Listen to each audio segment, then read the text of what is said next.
Hola familia, bienvenidos a este segundo video de Hablemos de Adicciones. Si estás viendo esto y no sabes de qué trata este nuevo programa informativo de la Fundación, te invito a que le eches un vistazo al link del primer video que se encuentra en la descripción. Pues bien familia, el tema de hoy es sobre una de las adicciones que más conocemos y hablo de la drogadicción, una problemática social que sin duda afecta a millones y millones de personas. Pero antes de entrar en el tema, salimos a las calles a preguntarle a los santanderianos qué piensan sobre este tema y estas fueran sus respuestas. ¿Qué tomaría usted para ayudar a una persona que esté en el mundo de la drogadicción? ¿Qué acciones tomaría? Bueno, yo creo que las personas que se inclinan por una adicción es porque les falta mucha atención en la casa. Es cuestión de amor, de comprensión, de escucharlos, de dedicarles tiempo. Esos problemas se generan por falta de acompañamiento cuando están chicos y por las malas amistades, ¿no? Entonces yo pensaría que un poco de comprensión, de amor, de comunicación, puede mejorar este tipo de problemas si es con alguien allegado. Pues lo primero creo que trataría de hablar con él, darle consejos, estar ahí pues para él lo que necesite y ver si pues mejora, y si no, en dicho caso pues sería tratar de aconsejarle que se interne en un sitio de rehabilitación para que pues pueda superar el problema. Ayudarlo para que recapacitara de que necesita ayuda. Segundo, buscar opciones, institutos que le puedan brindar como la asesoría y la ayuda para una desintoxicación. Conocer por qué esa persona cayó en ese hábito, porque detrás de cada acción pues hay una historia detrás de cada persona. Aparte de eso, podría aconsejarlo, buscar ayuda profesional para ella, para que pueda salir de ese mundo que obviamente le afecta mucho. Buscar a Dios, primeramente a Cristo Jesús, Rey del Reyes, Señor de los Señores. ¿Conoce usted ahorita drogas actuales así que estén de moda? Bueno, la marihuana, si voy paseando, precisamente te estaba comentando, salí al centro y en todas partes por donde paso los parques hay un asqueroso aroma a marihuana horrible. El popper, el tusi, la cocaína, la marihuana. La marihuana, la cocaína, el perico, el éxtasis, bazuco. El perico, el tusi, popper. Popper, la marihuana, el perico, el tusi. Está en ese mundo de la drogadicción, ¿qué medidas tomaría para ayudarlo a salir? Wow, pregunta difícil. No me ha pasado, tengo 2 hijos y afortunadamente ninguno de ellos tuvo esa inclinación por conocer las drogas. Pienso que es porque estuve cerca de ellos y porque soy una mamá protectora y me gusta comunicarme con ellos. En el hecho que llegara a pasar, creo que buscaría la forma de llevarlo a un centro de recuperación, pero no dejarlo solo, seguirlo acompañando y demostrarle que lo amo y que quiero lo mejor para él y que por eso es que quiero que vaya a ese sitio y busque una recuperación. Creo que no hay que dejarlos solos ni abandonarlos, porque por eso vemos muchos niños en la calle drogadictos, porque les dan la espalda. Creo que es falta de amor, de comprensión y de acompañamiento. Eso haría. Ahora quiero saber qué piensan ustedes sobre este tema. ¿Están de acuerdo o no con estas respuestas? Déjenmelo saber en los comentarios. Pues bien familia, entrando en materia, les cuento que la adicción a las drogas o trastorno por consumo de sustancias, como también se le conoce, es una enfermedad que afecta al cerebro y al comportamiento, produciendo incapacidad de controlar el consumo de medicamentos o drogas legales o ilegales. Y es que es común que cuando escuchamos hablar sobre la drogadicción, la mayoría lo asocia únicamente con las drogas ilegales, pero les cuento que también existe la adicción en aquellas drogas que no son comercializadas precisamente por narcotraficantes, sino por farmacéuticos. Así es, aquellas que encontramos precisamente al alcance de la mano y que son recetadas fácilmente para tratar alguna dolencia o problema mental. A esta adicción se le conoce también como farmacodependencia, y entre las más adictivas podemos encontrar las siguientes: opiáceos tales como Vicodin, Oxycontin, Percocet y la morfina. El grupo de los benzodiazepinas, entre las que se incluyen medicamentos como el Xanax, el Klonopin y el Valium. También medicamentos para tratar trastornos por déficit de atención con hiperactividad, tales como Ritalin, el Adderall o el Concerta. Y el Ambien, que es un medicamento muy efectivo para mandarte a dormir, pero es muy fácil volverte dependiente después de algunos días de uso. Y como esto, existen muchos más medicamentos que causan una dependencia química, haciendo creer a la persona que sin su consumo no va a estar física o psicológicamente bien. Si conoces más drogas adictivas como estas, por favor, compártelo con nosotros. Familia, no podemos dejar de lado otra de las drogas comúnmente más aceptadas por la sociedad, y es la nicotina, una de las drogas legales más adictivas que pueden existir, pero ya de esto hablaremos luego en otro video.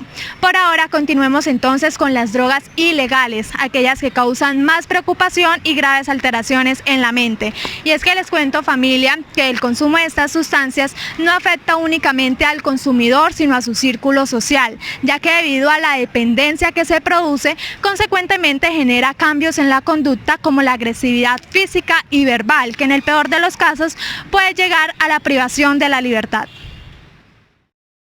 Bueno, y para ampliar la información sobre este importante tema de la drogadicción, tengo como invitado al doctor Carlos Arturo Cassiani Miranda. Él es médico psiquiatra con maestría en drogodependencia.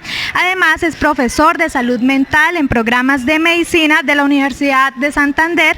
Es investigador del grupo de neurociencias de esta misma universidad y presidente de la Asociación Colombiana de la Patología Dual. Doctor, bienvenido, y para iniciar, cuéntenos en primer lugar qué afectaciones físicas y mentales sufre el organismo debido al consumo de estas sustancias. Bueno, buenas tardes, gracias por la invitación. Las consecuencias del uso continuado de sustancias psicoactivas pueden ser diversas y en varios órganos. A nivel psicológico, pues evidentemente producen habituación, dependencia, síndrome de abstinencia, lo que se conoce como trastorno por consumo de sustancia, que es la situación donde la persona tiene un consumo continuado, no puede controlar el uso de la sustancia, consume cada vez más sustancias y puede llegar a tener síntomas de malestar psicológico y físico cuando no consume la sustancia, lo que se conoce como síndrome de abstinencia. Pero también hay otra serie de consecuencias que no solo son psicológicas, sino a nivel general en el cuerpo, dependiendo del tipo de sustancia. Para citar algunos ejemplos, por ejemplo, las sustancias más consumidas en el mundo, como alcohol y cigarrillo, el alcohol, que es una sustancia psicoactiva, que es una de las que mayor mortalidad causa, puede generar problemas como cirrosis hepáticas, varices esofágicas, hemorragias gastrointestinales, por ejemplo. El cigarrillo, que está asociado indudablemente por la nicotina y los otros componentes que hay en el humo de tabaco, a enfermedades como el cáncer de pulmón, cáncer de faringe, cáncer de laringe, de vejiga, y es uno de los principales factores de riesgo independiente para enfermedad coronaria, es decir, para el infarto agudo del miocardio, porque todos esos componentes de la nicotina se depositan en las arterias coronarias, las tapan y producen infartos. Y por mencionar otras situaciones como las intoxicaciones agudas por cocaína, que pueden dar también arritmias cardíacas, o las intoxicaciones por opioides como la heroína, que en la sobredosis pueden causar algunas muertes, paro cardiorrespiratorio, etcétera. ¿Qué tipo de afectaciones a largo plazo se pueden generar debido a esta dependencia? Hay varias, por ejemplo, una de las más frecuentes a largo plazo en personas consumidoras de alcohol es la demencia, es decir, la persona puede tener un trastorno neurocognitivo mayor, que antes le llamaban demencia, por el alcohol. Dentro de esas hay un subtipo que se llama el síndrome de Wernicke-Korsakoff, que es un síndrome neurológico que se produce en personas que consumen alcohol y además son desnutridos por deficiencia de algunas de las vitaminas del complejo B, como la tiamina. Entonces, esa es alguna de las cuestiones. A largo plazo también están la dependencia de las sustancias, el cáncer, también están dentro de las situaciones a largo plazo, la misma cirrosis hepática y otra serie de situaciones psicológicas, por ejemplo, los trastornos depresivos inducidos por cannabis, por cocaína, o los trastornos psicóticos como esquizofrenia, que hoy están muy de moda, que se producen por el consumo de marihuana y de cannabinoides, sobre todo en personas jóvenes susceptibles, es decir, que tienen algún riesgo genético de enfermedad mental, empiezan a consumir cannabis a edad temprana y desarrollan un trastorno esquizofrénico pleno, e incluso al dejar de consumir la sustancia quedan ya con el daño mental y manifiestan los síntomas de esquizofrenia de manera crónica e incurable para toda la vida. Bueno, y hablando de la dopamina, ¿qué papel juega esta dentro del estado de adicción? Bueno, es fundamental. Las personas que consumen sustancias psicoactivas tienen una alteración fundamental en la dopamina, que es lo que hace que ellos quieran consumir cada día más sustancias. Y eso ocurre porque nosotros tenemos en el cuerpo, así como tenemos el sistema nervioso y digestivo, tenemos el sistema de recompensa, es decir, una serie de estructuras cerebrales y neurotransmisores que se encargan de que la persona sienta placer. Cuando usted se come una comida, se ve un programa que le gusta, se ve una película, tiene una relación sexual llena de afecto, usted genera placer. Y ese placer, ¿por qué se experimenta? Se experimenta porque en ese sistema de recompensa se produce una liberación excesiva, aumentada de dopamina. Es decir, ese sistema de recompensa, dentro de todas las estructuras que tiene, hay un circuito, por decirlo así, un circuito, es decir, una vía que se llama la vía mesolímbica, es decir, que va desde el mesencéfalo hasta el sistema límbico. Ahí en el mesencéfalo, que es una estructura del sistema nervioso, hay un núcleo que se llama área tegmental ventral. En ese área tegmental ventral hay una serie de células que son ricas en dopamina. Y esas células del área tegmental ventral se proyectan al sistema límbico, a una estructura muy famosa que se llama núcleo accumbens. Bueno, esa estructura, ese circuito mesolímbico es el que se activa con un incremento en la producción de dopamina cuando usted tiene una actividad placentera. ¿Qué pasa con las sustancias psicoactivas con la dopamina?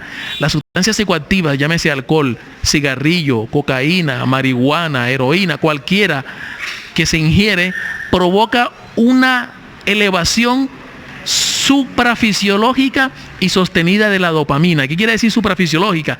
Que es más allá de lo normal. Es decir, si cuando usted se come una comida, un churrasco, se producen un aumento de 5 puntos de dopamina, cuando usted consume estas sustancias psicoactivas se producen 500 puntos de dopamina. Cuando usted se come el churrasco, el pico de dopamina, los 5 puntos, duran 30 segundos, pero cuando se consumen las sustancias psicoactivas, ese pico de dopamina dura varias horas.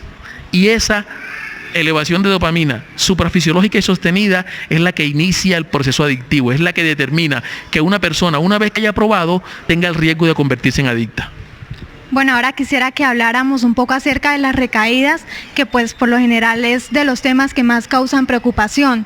Digamos, ¿por qué específicamente se generan estas recaídas? Eso es un asunto bien complejo que tiene unas explicaciones biológicas y psicológicas importantes. Primero hay que saber que todo el proceso adictivo que empieza con la dopamina empieza a generar una serie de cambios en las estructuras del sistema nervioso, en las neuronas y en moléculas.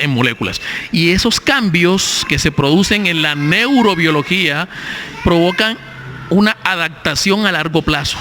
Es decir, que esos cambios moleculares quedan impregnados en el cerebro como una huella de memoria allí. Y eso es difícil que desaparezca con el tiempo. ¿Y eso cómo opera? Cuando la persona tiene consumo continuado de sustancias psicoactivas y ha tenido esos cambios neurobiológicos en su cerebro, y llega un momento en que esa persona toma la decisión, voluntario o no, de parar el consumo, esa huella de memoria queda allí de tal manera que cuando la persona se expone o se enfrenta a estímulos que recuerden el consumo de sustancias, esa huella de memoria se activa, y esa activación de esa huella de memoria se traduce en un deseo intenso de consumir, y eso es lo que hace que la gente consuma. Eso incluso es tan importante que en los criterios diagnósticos del trastorno por sustancia hay un elemento que se llama así ansia, apetencia de consumir la sustancia cuando se ha dejado de consumir, que se llama craving, que precisamente es el motivo de una investigación que estamos haciendo, validando una escala que evalúa el craving. Entonces la propensión a la recaída está determinada por todos esos factores biológicos que se conectan con los factores sociales. Es decir, además de eso, las situaciones estresantes, el estado de ánimo negativo, la falta de uso del tiempo libre, hace que se activen esos mecanismos de craving y de deseo y la gente recaiga. Es decir, el acompañante permanente y peligroso de una persona que está con trastorno por sustancias, si quiere recuperar, es la recaída. Eso es lo que explica que los tratamientos tengan que ser a largo plazo, porque la recaída puede ocurrir muchos años después de que la persona ha dejado de consumir, porque la huella de memoria que queda en el cerebro permanece por muchos años, ¿ya? Ok. Bueno, y para finalizar, otra de las preguntas que más nos hacemos es ¿por qué unas personas se vuelven adictas y otras no? Okay. ¿Existe alguna, digamos, explicación científica sobre eso? Como decía mi amigo Jorge Manzanares Rubio, uno de los investigadores más importantes en el mundo en neurociencia en España, en la Universidad Miguel Hernández de Madrid, decía que, Carlos, esa es la pregunta de los 60 millones de dólares. No se sabe exactamente por qué, pero hay algunas hipótesis explicativas que nos permiten acercarnos a la verdad. Una de ellas es que no todos los que consumen se vuelven adictos, eso está claro. ¿Por qué? Porque la adicción o la dependencia a sustancias es una enfermedad, así como la hipertensión o como la diabetes, que está determinada por dos grandes factores: factores hereditarios y factores ambientales. Cuando hablo de factores hereditarios me refiero al factor genético, lo que se llama diátesis en términos científicos, es decir, que la persona puede tener genes heredados de los padres, de los abuelos, que los hacen vulnerables a buscar la droga, o a una vez probarla no poder parar y seguir. Pero el solo hecho que usted tenga un gen de vulnerabilidad para la droga no quiere decir que ya usted es adicto, usted tiene un riesgo. Entonces, ¿qué hace falta? Que esa vulnerabilidad genética se conecte o se asocie con el otro factor, que es el ambiental. Y dentro de los factores ambientales hay muchos. Hay factores personales, familiares, culturales. Por ejemplo, un factor familiar puede ser abandono en la infancia, maltrato físico, psicológico, abuso sexual, falta de supervisión de los padres, la influencia de los pares en el barrio o en el colegio, la influencia de los medios de comunicación, el sufrimiento social de las personas que hace que se refugien en la droga para mitigar el dolor. Es decir, los factores ambientales, que pueden ser, como les dije, personales, sociales, familiares o culturales, influyen mucho, y cuando se conectan con la parte genética, eso esa persona consume. Es decir, puedo ponerle un ejemplo. Hay una persona que tiene una vulnerabilidad genética para ser adicto a la cocaína, pero no ha estado muy expuesto a situaciones ambientales. Es posible que nunca se vuelva adicto. Es posible que nunca se vuelva adicto. Y lo mismo, una persona que no tenga la vulnerabilidad genética, a pesar de que esté expuesta a las situaciones, es posible que tampoco se vuelva adicto. Es decir, que casi siempre la mayoría de las personas que desarrollan el trastorno tienen los dos componentes: el componente hereditario y el factor ambiental, que cuando se juntan determinan la aparición de la enfermedad. ¿Y qué quiere decir la aparición de la enfermedad? Primero, la tendencia a buscar la droga, y segundo, una vez haberla probado, no poder parar e iniciar la marcha hacia convertirse en adicto. Doctor, pues muchísimas gracias por resolver todas estas inquietudes, y ustedes espero que hayan aprendido un poco más. Recuerden dejarnos los comentarios, regalarnos un like si les gustó el video, seguirnos en todas las redes sociales, y recuerden siempre amor y paz.